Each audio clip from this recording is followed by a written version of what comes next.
Hi everyone, welcome to this month's ACM SydCHI talk. I'm very pleased to have Associate Professor Shlomo Berkovsky as our speaker in ACM SydCHI talk series today. Shlomo and I worked together on several projects at Macquarie Uni previously. I was a part of the team he led, and I was always very impressed with his very concrete and practical approach to opportunities and problems while being critical at the same time. It was a pleasure to work with him. I'll continue with reading his brief bio.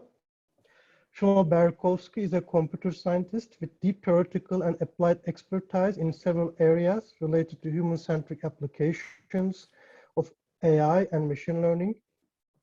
His original research areas include user modeling and personalized technologies. Currently, he leads the Precision Health Research Stream at the Center for Health Informatics, Macquarie Uni. The stream focuses on the use of AI to develop patient models and personalized predictions of diagnosis and care, and studies how sensors can be deployed to predict medical conditions and how clinicians and patients interact with health technologies. Today, he's going to talk about health personalization from well-being to medicine. Please join me in welcoming Shlomo Berkovsky. Thanks, Buddy. Thanks for the intro. Can you all hear me? Is the quality of the sound okay? Yeah, good. Okay, awesome. Let me share screen. Okay, so now it should be just PowerPoint. Let me go full screen and tell me if it does not go full screen. Is it all right? Yes, it is. Okay, good. So yeah, that's the title of my talk, Health Personalization from Wellbeing to Medicine. And well, essentially, as Bucky introduced me, I'm a computer scientist. My regional research areas are between AI and HCI, sort of human-centric AI, if you wish. And this, and then a couple of years ago, I moved to the application domain of health informatics and medicine.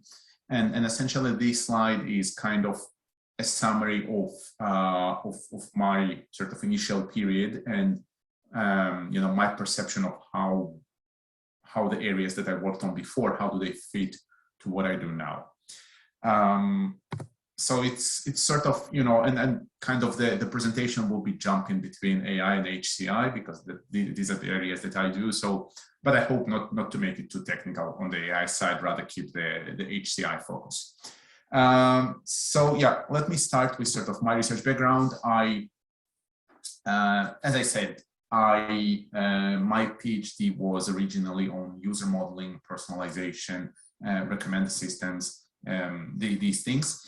And I've worked for a long time for CSIRO and then NICTA, a couple of years, and it was still largely in the area of personalized technologies and you know, recommender systems. We did have a project in the health space, which I'll be talking in a second, but it was mainly still sort of personalized services and user modeling. And then I jumped to Atlassian, and I worked for Atlassian for a while, leading their data science and product analytics team here in Sydney. And then roughly 3 years ago, I returned to the academia. I joined the Center for Health Informatics at Macquarie Uni, where I'm leading the Precision Health team, or another name that's used to this kind of outside the medical space is personalized health. They're roughly referred to the same thing.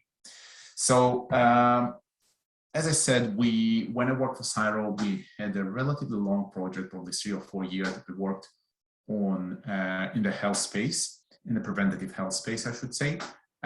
It was called the Tailored Lifestyle Information Project, and it was about providing personalized services to people. And personalized services, again, it was a non-medical project, not a single clinician was on the project. We had a couple of nutritionists and behavioral scientists, but nobody kind of could comment or advise us on the medical side of what we're doing.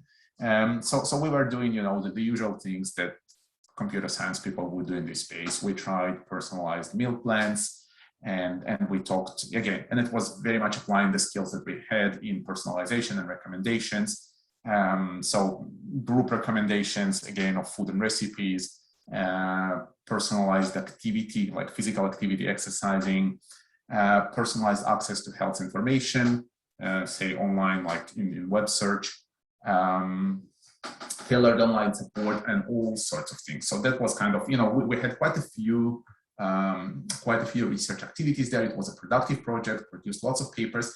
But if I look at all this now, it probably sits under this big umbrella of having people to maintain, happy, healthy lifestyle, essentially eating well, exercising, going out, a bit of mental health support. So that's we're in this space. So the recipients of our services, recipients of those things that we developed were patients or just normal people like all of us are. Sort of then basically when I joined Macquarie, I basically thought, okay, so how can we apply it? What's the common things between what I did before and what I'll be doing now? And that was indeed this health thread of helping people. But what struck me, the missing bit was that the recipients of these services were patients, were people. And I said, okay, maybe it's just me. Maybe it's me that kind of overlooked the big area, and the clinicians, the doctors as users of those personalized services. And I looked around basically what's out there. For example, I found a workshop on health recommendations, which has probably been going for 5 or 6 years, reasonably established workshop. And I looked what was there, and I kind of, just to give you an idea of papers, it's obviously recommended systems, and it's obviously health, so very close to what I was looking for. So what you see in front of you is kind of a word cloud of titles of papers that were published at this very specific, very narrow focused workshop over the course of 5 or 6 years. So you can obviously see the very immediate things like health and support and personalized, because its recommendations and recommenders are usually personalized, healthy. What you don't see anything about doctors. You don't see anything about drugs. There is medical in top right, I should say, but that's probably the only thing that sort of reminds me of medicine. You don't see diseases, you don't see drugs, you don't see treatments, you don't see any prognostic buzzwords. So it's still in this sort of in this area of happy and healthy lifestyle, and that basically got me thinking. So essentially, why there are no health recommendations? Why all we see is these recommendations for shopping and recommendations for meals and exercising, workout, lifestyle, again, for what in the medical space is called consumers, essentially patients, largely patients, but they just call it consumers. And what we don't see any recommendations for, as I mentioned, for clinicians, for medicine and healthcare.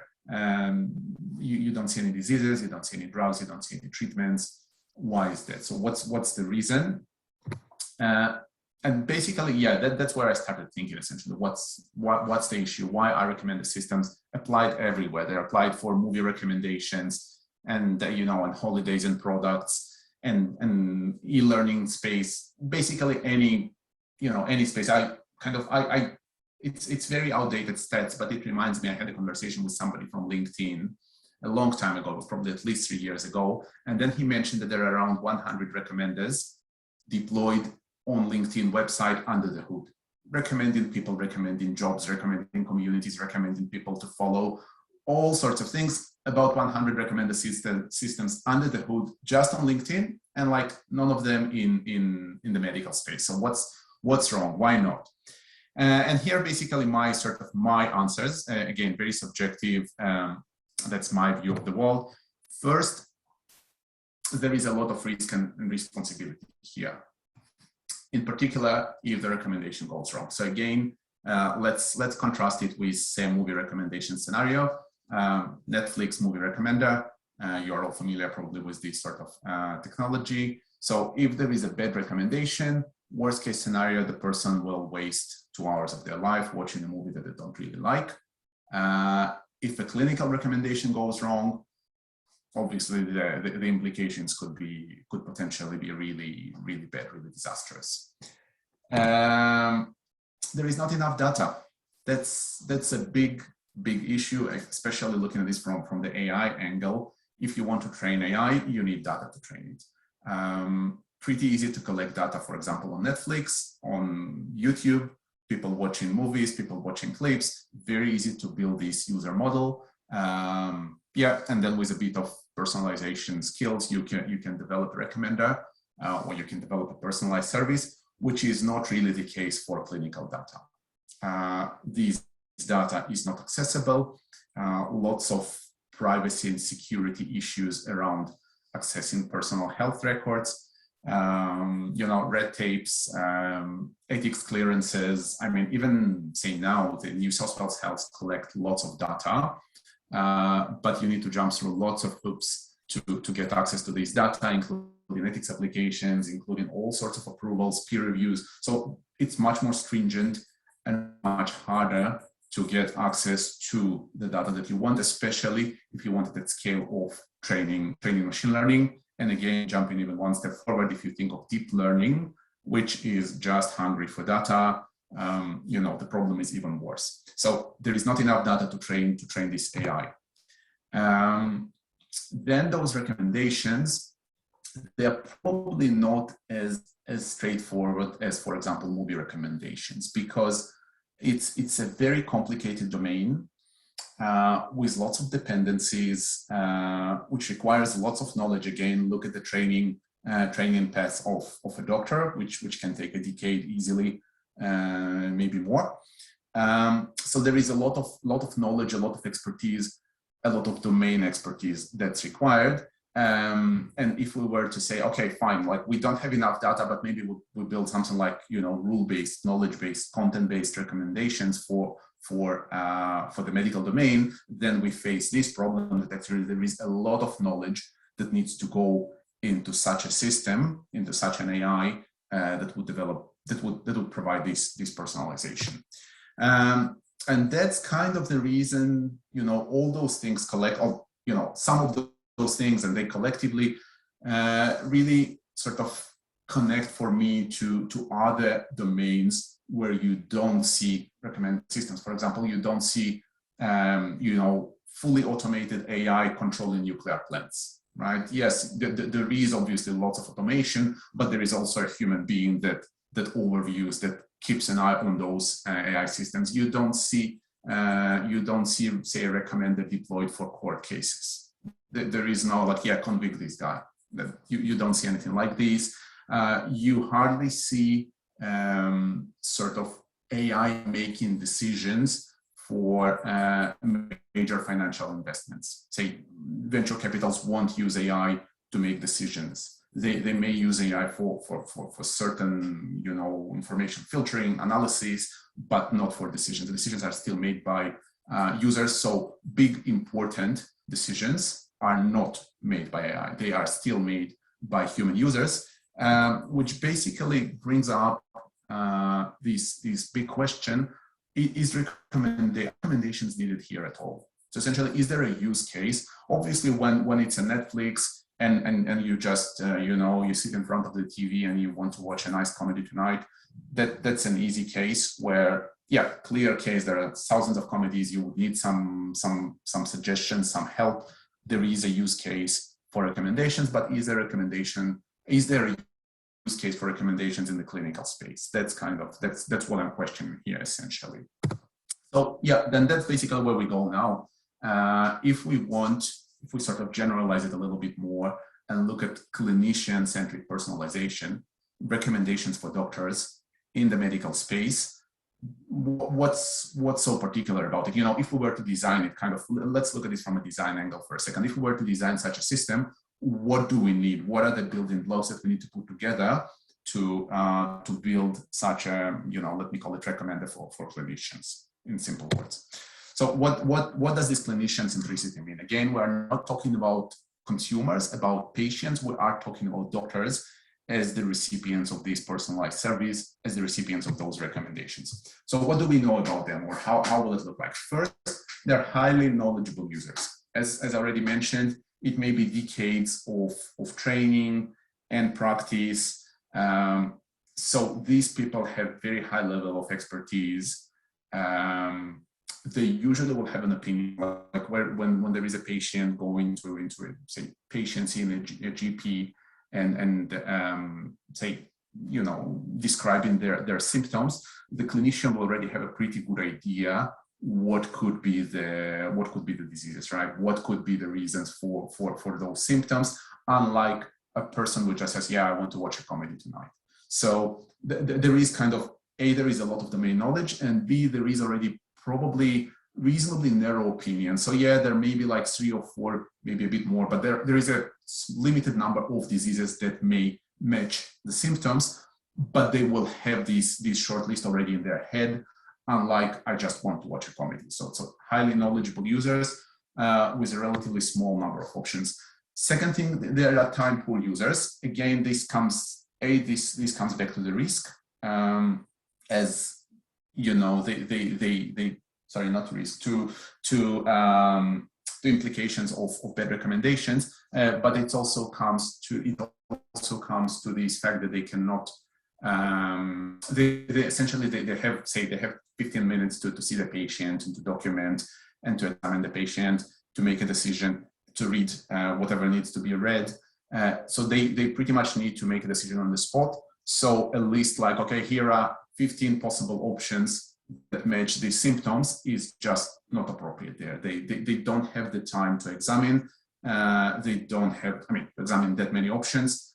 They don't have time to even to go to the literature and sit for more information. It has to be pretty much on the spot suggestion, on the spot decision.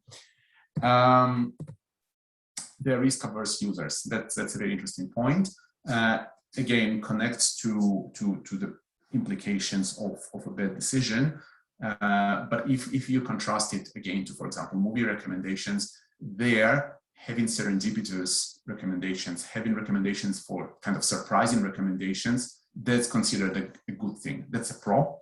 That's probably not the case for clinicians, because, you know, I honestly cannot imagine a scenario like, you know what, you probably have in mind these 3 diseases that match the symptoms, but here is another one that you haven't thought of that probably will not fly. Again, it will disrupt the whole process. So kind of serendipity and novelty are not the things, again, because of the risk and because of the implications of bad decisions. Then another thing, kind of, which is probably more about the profession in general. I put it Luddite. It's a bit of a strong word, but probably they are kind of protective of their role. They are kind of protective of their guild because of this sort of common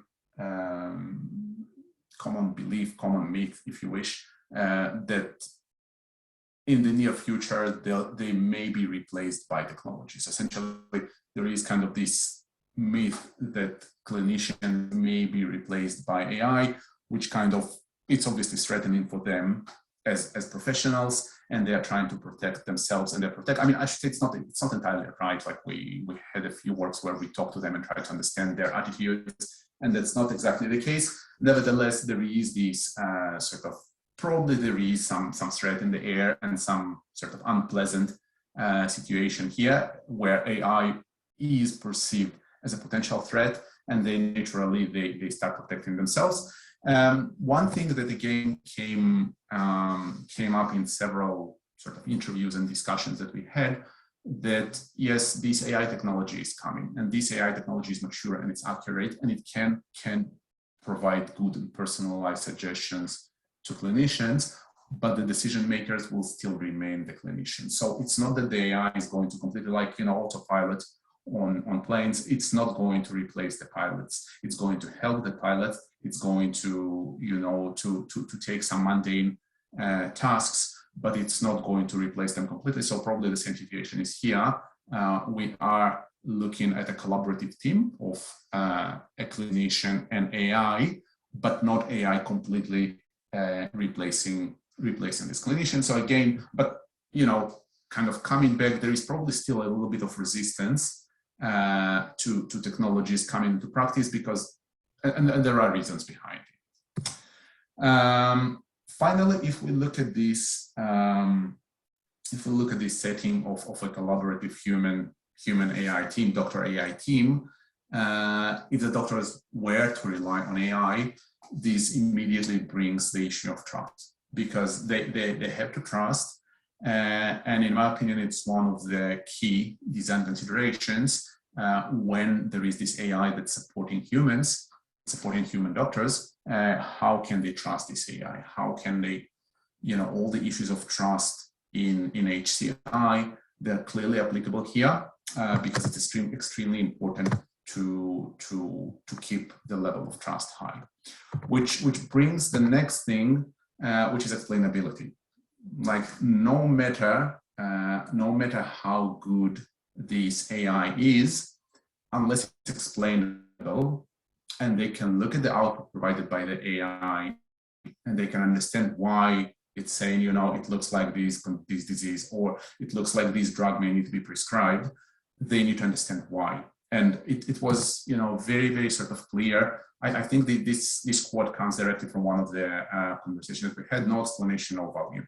Essentially, if it's just AI, but this AI is not explainable, it's useless. It's practically useless. They need to know how AI arrived at a particular decision, a particular recommendation, which brings another sort of, it's related to trust, it's related to several things. But looking at this technically from the AI angle, there are so many things, so many types of data that this AI will be using. Like there is clinical records, which are plain text.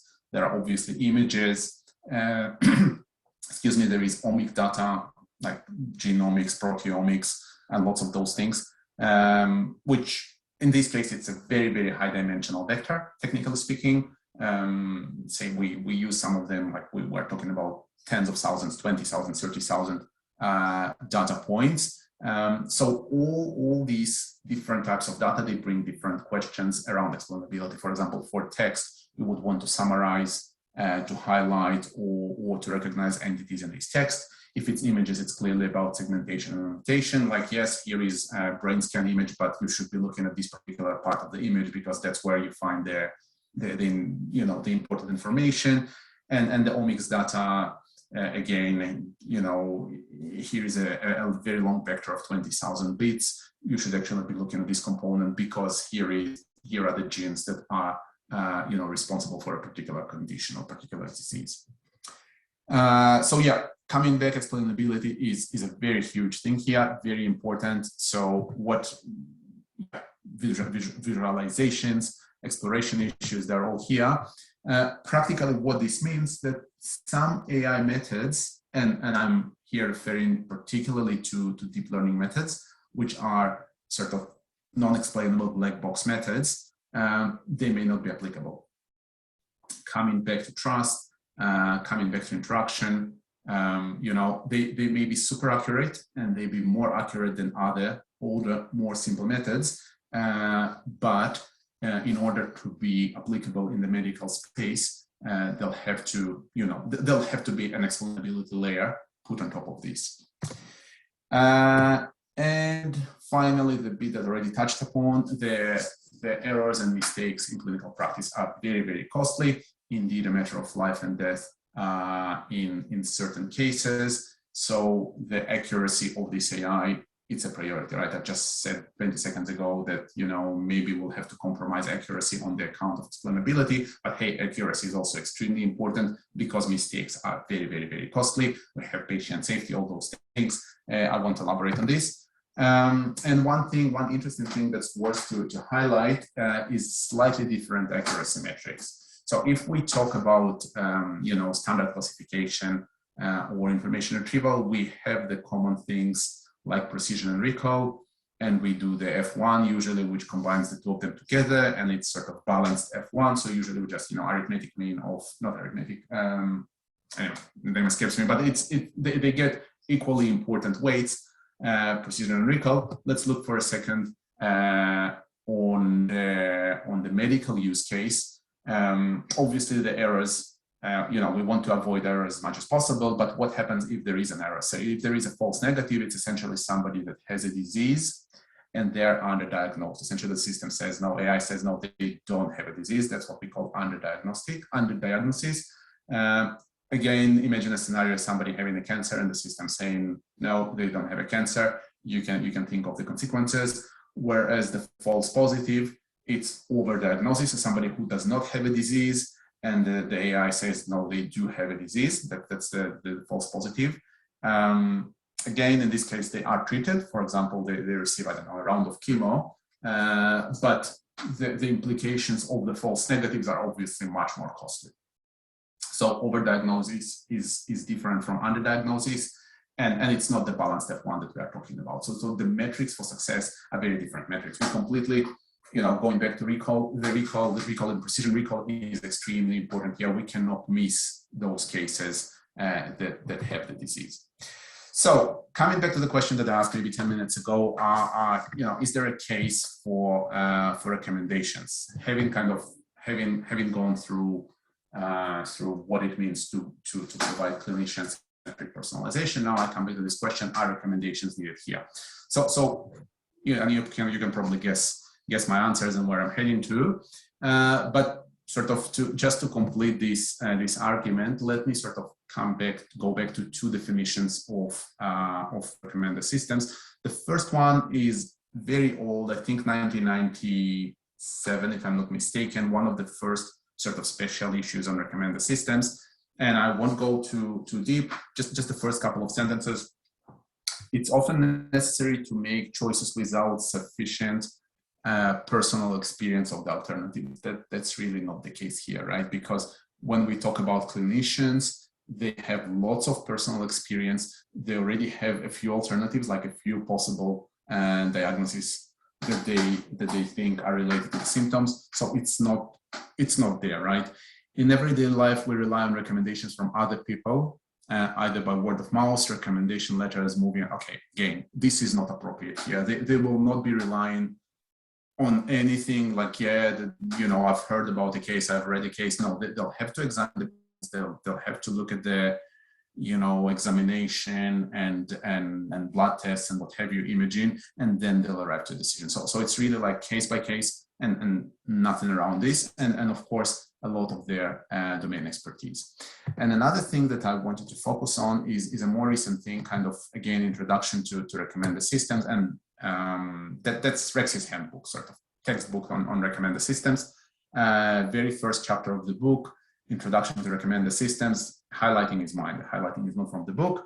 So recommender systems are software tools and techniques that provide suggestions for items that are most likely of interest to a particular user. That is probably fine, right? This probably holds because we have here a patient, we have a doctor that needs to make a decision about the patient, and they probably kind of provide suggestions for items, which in this case, for example, diagnoses or drugs or treatment that are most likely to be of relevance to a particular user. But then look at the third paragraph. Recommender systems are primarily directed towards individuals who lack sufficient personal experience or competence. Again, clinician-centric recommendation, that's not the case. It's just wrong, right? They have lots of experience, probably knowing the domain and knowing the business much better than the systems do.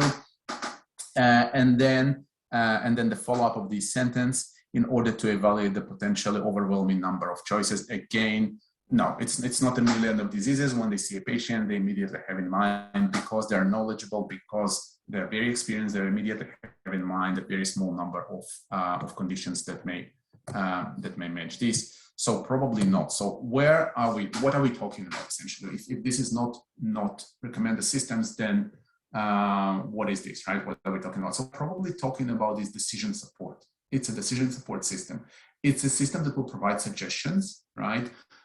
It's a personalized system, but it's not a recommender. The use case is different. The usage of these recommendations is different. So it's a decision support. So it's kind of providing a second opinion.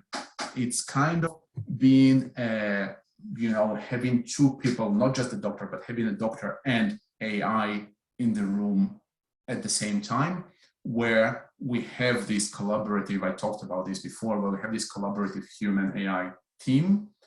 And this team is not a balanced team. It's not a symmetrical team, because we have the second opinion, kind of the more junior doctor, if you wish, which is the AI in this case. They provide their opinion, and then still the decision remains with the doctor, with the human part of this team. They'll make the decisions. These decision support, this junior opinion, second opinion, is not one size fits all. It's still personalized. It's still tailored to the patient, to their medical history, to their current complaints, to a whole lot of things, to the current examination. So it's tailored. It's very tailored, but it's decision support, because the decision is eventually made by the human. We talked about it. It's personalized. We just talked about the personalization, but here's the bit. When we have, say, movie recommendations, the recommendation is tailored to the person sitting in front of the box, to the person that's going to watch this movie.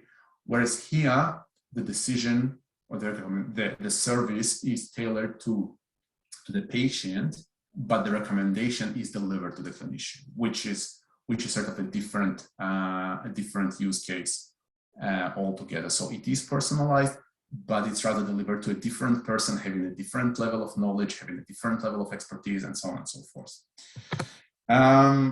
Yeah, so we talked about all those things that are parts of what will be called user model in the personalized world.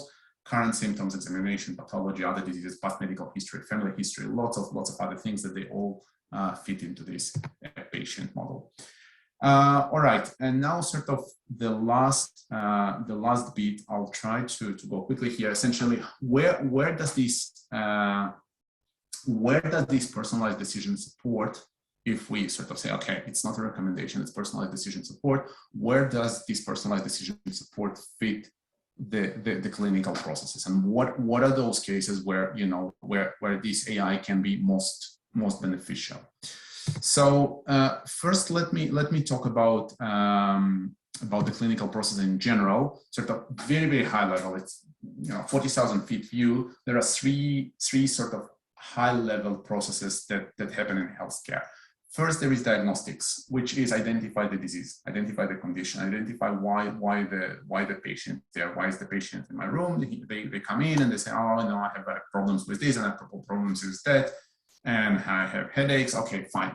We need to establish that the doctor needs to establish the reason for this, which is diagnostics, identify the condition. Once this is done, there are two things that kind of go hand in hand. First, okay, let's start with the left one. First is the prognostics, which is predict disease progression. Again, it's probably not GP and sort of headache is not a good example, but let's say a COVID patient. There is a COVID patient in that was just admitted to the hospital. They do all the tests, they do the CT scan, what have you, and then they need to decide whether this person will be fine, and they need to go home and just sort of isolate for a couple of weeks and they'll recover. Or this is a dangerous case because there is a whole bunch of comorbidities, and this is a dangerous case, the person needs to stay here, or maybe when the condition is even worse, the person needs to go to the ICU and be connected to the ventilator immediately because there is a risk here. So this is the prognostics. This is essentially predict the disease progression. Look, this patient, like, yes, we suspect, or we know that we've done PCR test and we know this person has COVID, but now how this condition will progress from here, that's the prognostic bit. And then obviously the therapy, the treatment. Again, what's the drugs they need to prescribe? How do I need to treat this patient? Depending on the prognostics. So the last two things are very, very correlated because sort of the progression of the disease will dictate the treatment, and other way around. There is a treatment that was prescribed, and it will inform the prognostics how this disease will go from here. So these two things are related, and the first one is diagnostics. Now, decision support can be applied. Decision support is needed in all three of these. Here I kind of plan to go in detail and sort of talk a little bit more about what we are actually doing, but I'll probably skip those examples and just talk about the, sort of the AI side of this personalization. So diagnosis is essentially what we talked about. We have the demographic information, medical history, examinations, medical imaging, pathologies, all those things. Can the clinician decide on the basis of all those things what is the right diagnosis? And then the next one would be the prognostics, which is we have the diagnosis, we have the treatment, we have the progression of the disease. Again, it's all personalized because we have this particular case, we have this particular patient, and now we want to predict how this disease will evolve. And likewise, okay, I'll skip this one again. And the flip side of this is sort of we have the diagnosis, we have some prediction how this disease is likely to evolve. We have the history of the progression of the disease. For example, the person has been hospitalized. What's the right treatment? What's the right therapy? So again, all those things, they have plenty of space for deploying AI, for deploying personalized methods. Yeah, and I'll skip the details of this. So just we talked about these applications of personalized AI in the medical space. There is no shortage of technical methods, right? Looking from the AI angle, there is lots of classifiers. Is this COVID? Is it not? It can be represented very easily as a classification problem, and there is no shortage of classifiers. But how this classifier is actually deployed, what data they access, how do they present their information? They are things that are very unique to the medical domain. They're obviously personalized, right? I think it comes in, it's a personalized decision support. It's done on a case-by-case basis. But the way this personalization is deployed is different because the domain has its own implications that we talked about this clinician-centricity that will come with its own sort of constraints and implications. I think we covered most of those things. And yeah, that's the last slide, and I wanted to keep 10 minutes for some sort of discussion and question. Sort of three things. It's again, both AI and HCI, where I think kind of my three top picks where I think there is lots of potential and lots of space to do something tangible, something real. First one is knowledge discovery in high dimensional omics data, probably more on the AI side than on the HCI side. Again, imagine a 20,000 bit vector where some bits of these, some of these 20,000 bits are more informative than others. We don't exactly know what each and every one of these 20,000 means and how it affects the well-being, how it affects the condition of the person. So knowledge discovery in this very high dimensional vector, it's a real problem. I mean, it's also a computational problem because in AI, we hardly see this sort of data. And when we see this sort of data, this data is pretty easy to obtain. Whereas in medicine, we talked about the red tapes and the ethics, but even just the cost, right? Genomic sequencing is still a pretty expensive exercise. So it's a big and it's open problem that there is lots of space for AI work. The other bit, which is probably halfway between AI and HCI, more in the UbiComp world, is the diagnostics and prognostics of neurological conditions. So neurological conditions, obviously, you probably heard about that one, the changes that occur in the brain and affect the medical condition, affect the well-being of a person in general. Now, by the time we sort of see external symptoms, like, tremors, for example, by the time there is already irreversible damage that occurred in the brain, and picking neurological conditions picking neurological conditions early enough these are changes that occur in the brain, right? And again, by the time they manifest in physical symptoms, there is already damage that's irreversible, right? So can we go back in time and can we pick those changes in the brain early enough and be able to say something? And there are technologies. There is, say, EEG, which picks electric signals of the brain. There is MEG that picks magnetic sort of magnetic activity of the brain. Those things can be measured, can be picked. Electrical engineers can extract this signal, and that's where it goes to, you know, ubiquitous computing and HCI. What can we do is how can we process these data? How can we capture these data? Because, you know, we don't wear EEG helmets day to day. So you know, what would be those experimental conditions that we would want to collect these data? All those questions are open, and I think a huge space, because lots of these conditions are not understood well. We don't know the reasons, and by the time we see them, that's already too late. And the last bit, oops, I think I jumped. And the last bit is extend AI from personalized health to personalized interaction with AI. So yes, it is at the moment, lots of people and lots of attention on personalized AI, how to precision health, essentially. That's precision health. How to develop AI that will use individual data, that will use personalized data. There is a lot of focus on the algorithmic side. That's great. That's excellent, because as I said before, accuracy is a precondition here. It has to be absolutely accurate, or as accurate as possible. But then we go into the practical things, and that's exactly what I talked about before: issues of trust, issues of explainability, issues of the right integration, the right interaction in this 15-minute slot where the patient is in front of the doctor. All those things. Personalized interaction with AI, of course, personalized to the clinician, mainly the clinician. There is also some patient aspects, but mainly for the clinicians. I think that's a real sort of HCI nugget here that requires attention. Okay, I'll stop here. I'll stop sharing, and I'm happy to open this for discussion, to get feedback. Thanks so much, Shlomo. This was a very insightful talk, lots of useful and I think promising ideas to do research on. Do we have any questions or comments from the audience?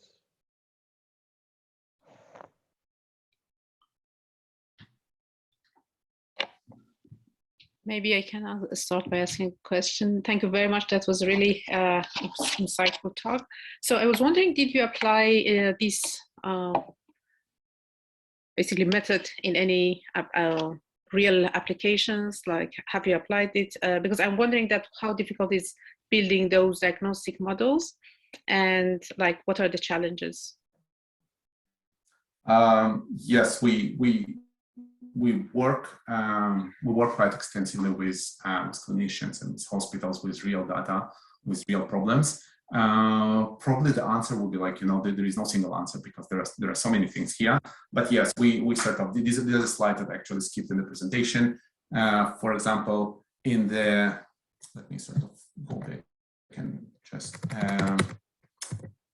say in the diagnostic space, we have an ongoing project with Sydney Uni, in fact, where we try to identify ADHD, which is you know, attention deficit hyperactivity disorder, from brain responses. So that's the exact sort of diagnostic. You know, usually you would diagnose things with, you know, self-reported data, where a doctor would ask the child, would ask the patient, but actually there is objective data which can be captured, for example, with EEG and other sensing technologies. So that's the example in the diagnosis space. In the prognostic space, okay, not really a project with a hospital, more of a computational project. It's in the COVID. That's exactly the COVID example that I gave. We have people being admitted to hospital with COVID. We do some medical imaging with their lung CT scans, and on the basis of lung CTs, we're trying to predict if it's going to be a mild case or a severe case of COVID. And finally, the third one was the prognostic. Oh yeah, the prognostic, that's a project we do with melanoma researchers. Melanoma Institute Australia, they developed, there is a drug, essentially, very, very effective drug, at the same time also quite toxic drug, so very bad side effects. At the moment, the clinicians cannot, and the success of the drug is about 50%. So to be precise, 40% success. 60%, many of those 60% where the drug is not effective, people end up in ICU, not because of their melanoma condition, but because of the drug. It was very toxic and lots of side effects. And at the moment, they cannot say if this person will respond to a drug or this drug will cause those really bad side effects. So that's the prognostic side. So but these were just like one example from each of these three things in a triangle. We do more than that. I guess if you are interested to learn more, just reach out to me offline and we can talk. Maybe just one last question. So on the diagnostic models, I was wondering if there are any pre-trained, let's say pre-trained models on big amount of data, something, let's say, similar to object recognition models. So that can even use, like, I don't know, I mean, obviously I'm very naive in this area. I have not worked in this area, but maybe just scraping the web and use that information, basically using a text-based diagnostic model. So obviously then that can be specialized based on the need later. Is there any such models available? Yeah, it's in general, I'm overgeneralizing, but I would say it's easier to say than do. Like hard to find good relevant information online. There are some data sets that are available, that are shared and they're public. And that's one thing. So kind of, not in scale, still not in scale. You'll find bits of information, bits of good clinical data here and there, but not a lot. And second thing, at least couple of data sets that we experimented with, they're hardly portable. Okay, so even this melanoma example, say we have a small data set that was collected in Australia. We developed a model, we trained the model, seems to work reasonably well. And then we take another data set of a very, very similar nature collected in the States, and it failed spectacularly. So it's again, I can't really say whether it will be the case for other conditions, for other problems, but our experience sort of says that it's a very hard problem. Thank you. There is a question. Somebody raised hand. Yeah. Thank you. Can you hear me? Yeah. I'm sorry. I am on highway and my connection might be unstable. Well, thank you very much for your insightful presentation. This was very helpful. As you have already covered when we talk about healthcare, the question marks on privacy occur by default, and there are also some and discussions in the world such as GDPR or HIPAA. So I want to ask, based on experience with price enhancing recommendation systems, I wonder what your opinion is on the price approach to these kinds of systems. Because encryption requires, I think, not just considering differential price, and it affects the accuracy of models badly.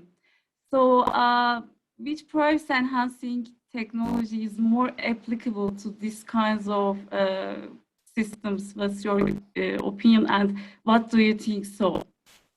Yeah. Thank you.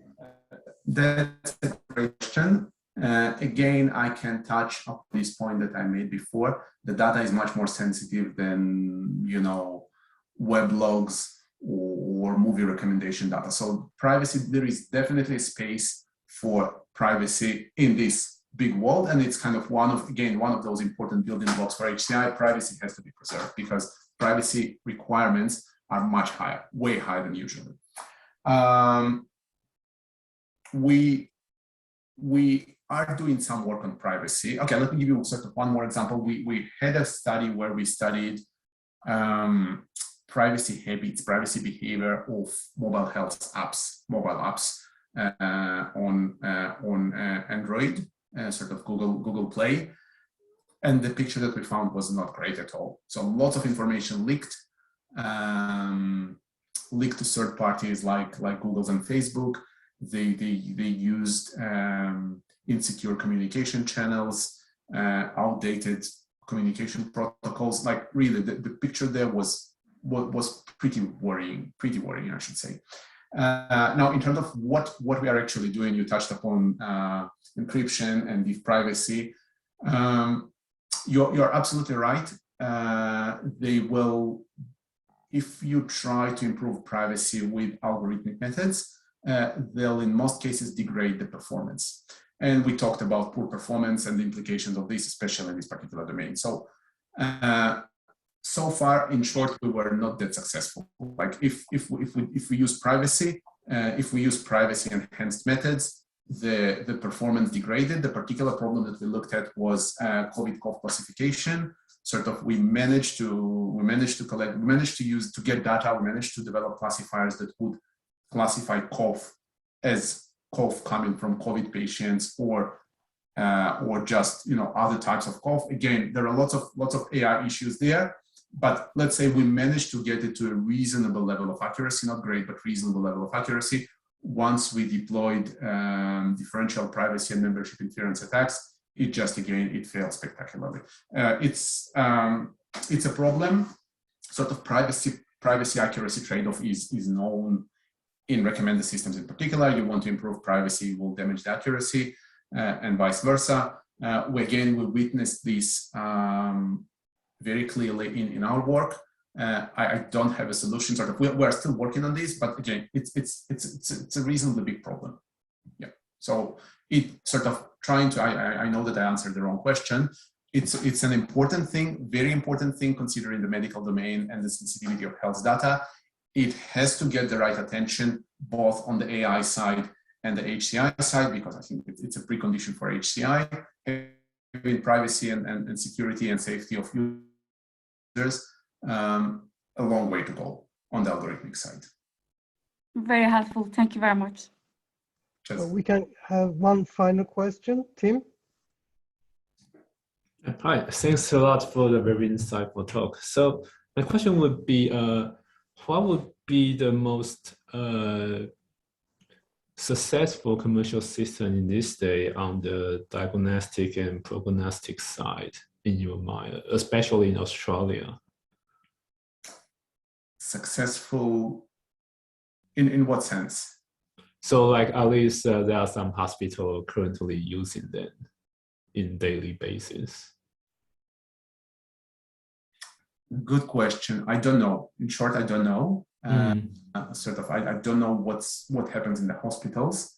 I would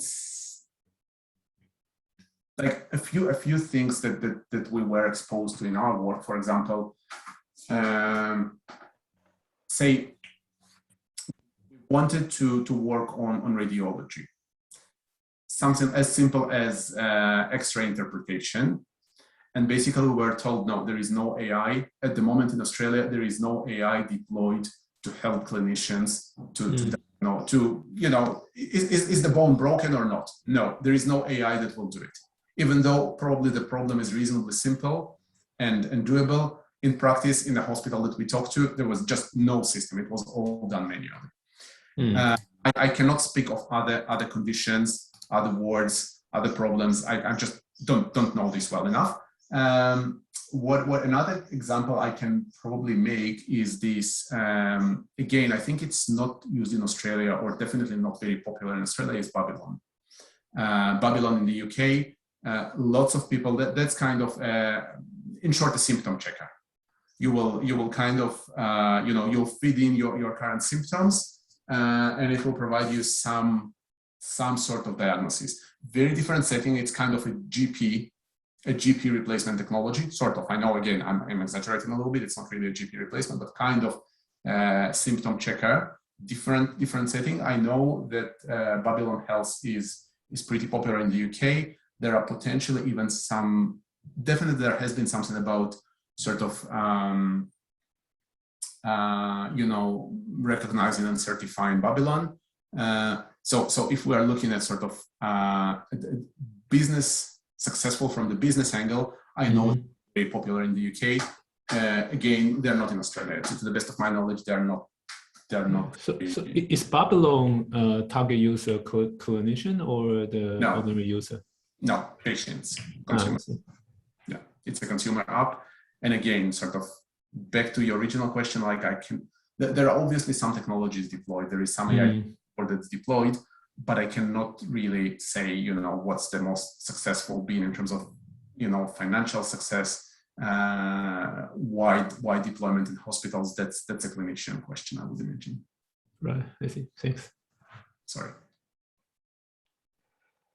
Thank you, Shlomo. Thank you, everyone. It was a great session. And this was our last talk of this year. We'll resume from February next year. Hope to see you there. Thanks again, and have a nice weekend all. Thank you. Bye.